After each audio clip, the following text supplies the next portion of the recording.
আসসালামু আলাইকুম প্রিয় ফেসবুকবাসী, চলে আসলাম আজ একটু টক শোতে ক্রিকেট সম্পর্কে কিছু বলার জন্য। সাথে আছে আমার বড় ভাই শাহিন ভাই আর হাদিউজ্জামান ভাই। এখন বাংলাদেশ অতীতে কেমন ছিল এবং ভবিষ্যতে কেমন ছিল সেই সম্পর্কে আমার হাদি ভাই কিছু কথা বললো বাংলাদেশ সম্পর্কে। আসসালামু আলাইকুম, আমি হাদিউজ্জামান। আমি 1999 সাল থেকে বাংলাদেশে ক্রিকেট খেলা দেখে আসছি। ওখান থেকে যখন প্লেয়ার ছিল মাশরাফিউল মর্তজা, তামিম ইকবাল, সাকিব আল হাসান, মুশফিকুর রহিম, ওদের মতো প্লেয়ার এখন আমার লিজেন্ড। এদের সারা জীবন ওরা প্লেয়ার বাংলাদেশে আসবে না।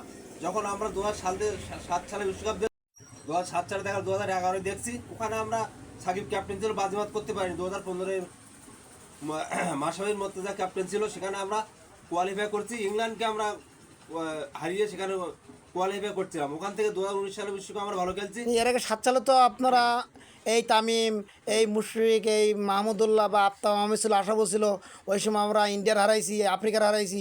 সেই সময় তো ভালো টিম ছিল।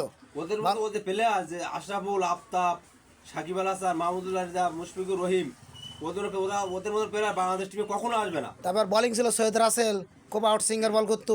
রাসেল খুব ভালো বোলিং ছিল। তারপর নাজমুল হাসান ছিল, মোহাম্মদ রফিক ছিল, আব্দুর রাজ্জাক, এরা তো অনেক লিজেন্ড ছিল। এখন এইসব লিজেন্ড বাংলাদেশ দলে আর না আসার কারণ কি? না আসার কারণ এত বাংলা আমি যেটা জানি ভাই শোনেন, আমি যেটা জানি বাংলাদেশ ক্রিকেট টিম বা বাংলাদেশ বিসিবি এরা অনেক ধনী। ইন্ডিয়া এবং অস্ট্রেলিয়া, ইংল্যান্ডের পরপরই এরাই ধনী। তো এত ধনী আফগানিস্তানে এমন কোনো জায়গা নেই বোম পড়ে না। সেখানে 10টা থেকে 11টার মতো লিজেন্ড প্লেয়ার তৈরি হয়ে গেছে। আর বাংলাদেশে সব গরু ছাগল তৈরি হতে কারণটা কি? কারণ আজকে আমাদের আছে দেশের ভিতরে দলাদলি, বহুত দলাদলি। আজকে আমরা ক্রিকেটকে ভালোবাসি না, দলকে ভালোবাসি।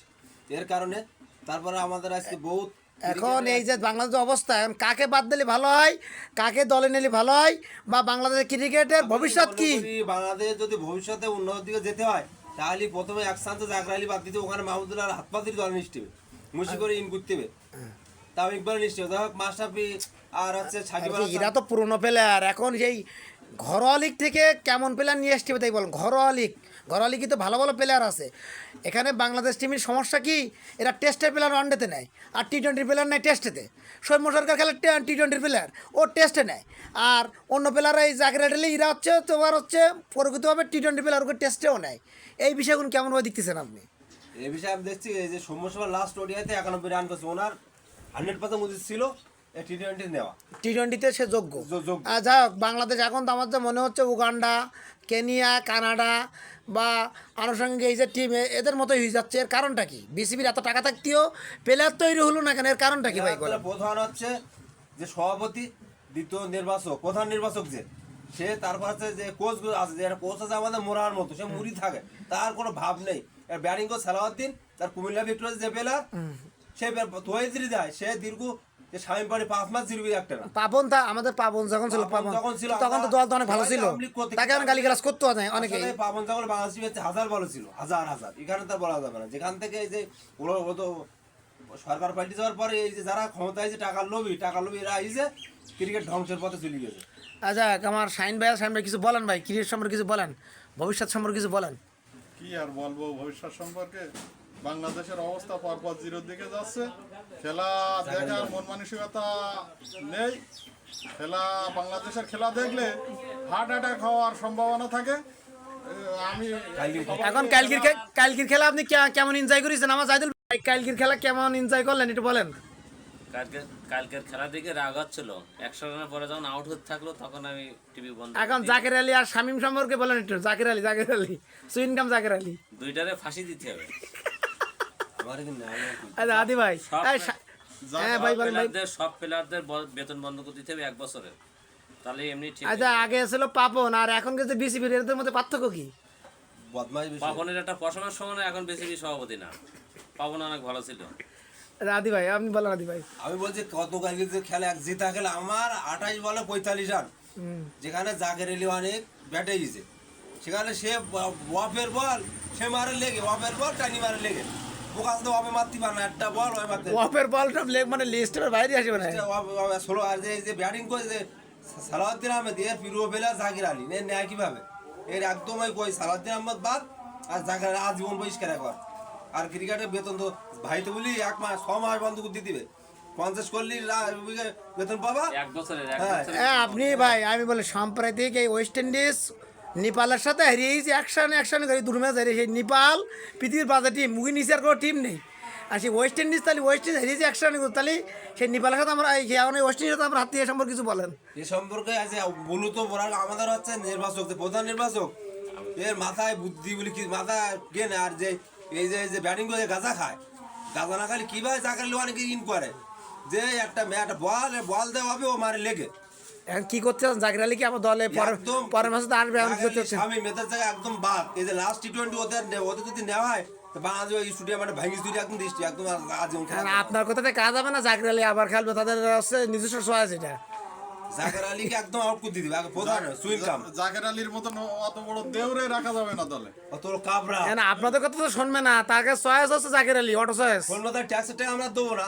সাকিব যে নাম হচ্ছে অটো চয়েস ছিল, জাকির আলীর নাম অটো চয়েস। কি করতে চাচ্ছেন এখন আমরা বলতে আছি আর এখন তারা ভাবতেছে সাকিব যেমন পেলে জাকির আলী সেমন পেলে, আপনারা কি ভাবছেন? আমাদের জুতো গালি এক হয় আগে একটা জুতো যোগু জাকের আলী। ও তো লিজেন্ড প্লেয়ার, সময় বলে খুব ভালো ইনিংস খেলে, সালাউদ্দিনের শিষ্য। খেলার ভিতরে মাঠের ভিতরে ভাত দিতেই পেলে আর যাতে ভালো খেলে। আর শান্ত টি-20 কেমন ওই যে প্রথম টি-20 দিছে যে সুপার ওভারে যে শান্তরে যে পাঠাইলো এই সম্পর্কে কি বলতেন? একটা গাছা করে সালাউদ্দিন কি ভাই অন্য ওখানে আসবে আমার এটা আছে ঋষাদ।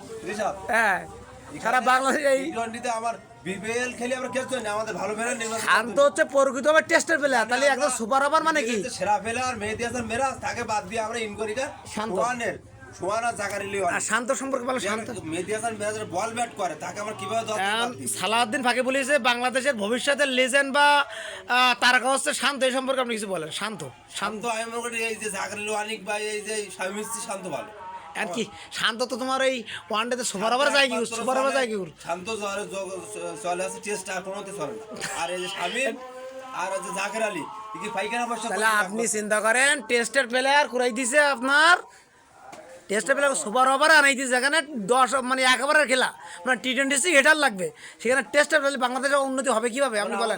একটা বড় পদক্ষেপ প্রত্যেক জেলা থেকে আমরা মূল শহরে যাবো, প্রত্যেক আমাদের 7 জেলা আমরা মিছিল করবো যে বাংলাদেশ ক্রিকেট হটাও, দেশ বাঁচাও।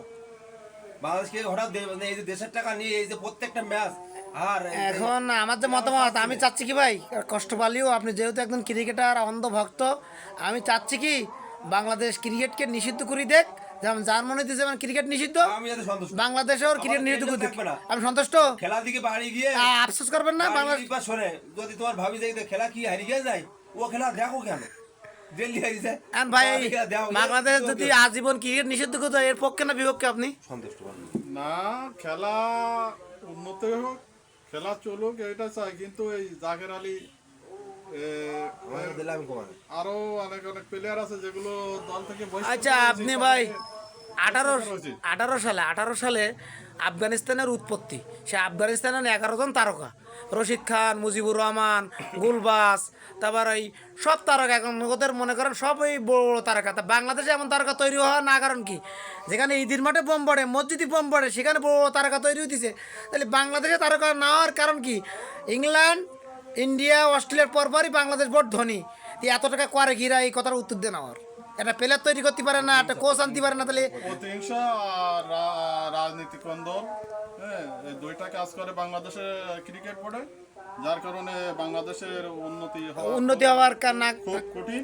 কি করলে কাজ হবে দেখো, তত অবনতি ছাড়া উন্নতির কোনো চিহ্ন আমরা দেখিনি, বা আগামী ভবিষ্যতে অন্ধকার হয়ে যাবে, বাংলাদেশ ক্রিকেট অন্ধকার হয়ে যাবে, অন্ধকার হয়ে যাবে, কেনিয়া, জিম্বাবুয়ে বা কানাডার মতো হয়ে যাবে, উগান্ডা। হ্যাঁ, তেমনই অবস্থা সামনের দিকে আমরা তেমনই গন্ধ পাচ্ছি। আচ্ছা ভাই, ধন্যবাদ ভাই, শাহিন ভাইকে অনেক অনেক ধন্যবাদ। হাদি ভাই আপনি শেষ করে দেবেন। বাংলাদেশ ক্রিকেটকে যে এরকম খেলে কি আজীবনকে বহিষ্কার চাও? আমি যদি বহিষ্কার চাই, তো ক্রিকেট আমরা ভালোবাসি, কিন্তু জাকার আলী ওয়ানিক, তহিদ হৃদয়, শামীমুল পেরা যদি থাকে, ক্রিকেট কেমন পর্যন্ত বহিষ্কার চাই আমি একবার। আর এদের যদি পরিবর্তন করে তাহলে আমি চাই। এখন তো মনে হচ্ছে বাংলাদেশ কেনিয়া, জিম্বাবুয়ে, উগান্ডার মতো হবে। এখন আপনার ধারণা কি? এরা কারোর সাথে যতদিন এই প্লেয়ার থাকবে কারোর সাথে পারবে না। এই যে লাস্ট ম্যাচে যদি পরিবর্তন না করে তাও পারবে। নতুন প্লেয়ার এখন কি তরুণদের সুযোগ দেওয়া উচিত? তরুণদের এই বুড়ো করার বাদ দিয়ে তরুণদের সুযোগ দেওয়া উচিত। তরুণ এরাও তরুণ মনে করতে, এদের সৌম্য সরকার, মেহেদী হাসান মিরাজ। আসসালামু আলাইকুম। এখন আমার মনে হয় দলের নতুন নতুন তরুণদের সুযোগ দেওয়া উচিত, বুড়োদের বের করে দেওয়া উচিত, তাহলে বাংলাদেশ ক্রিকেট উন্নতি হবে ইনশাল্লাহ। সবাই ভালো থাকবেন। সবাই ভালো থাকবেন। আসসালামু আলাইকুম।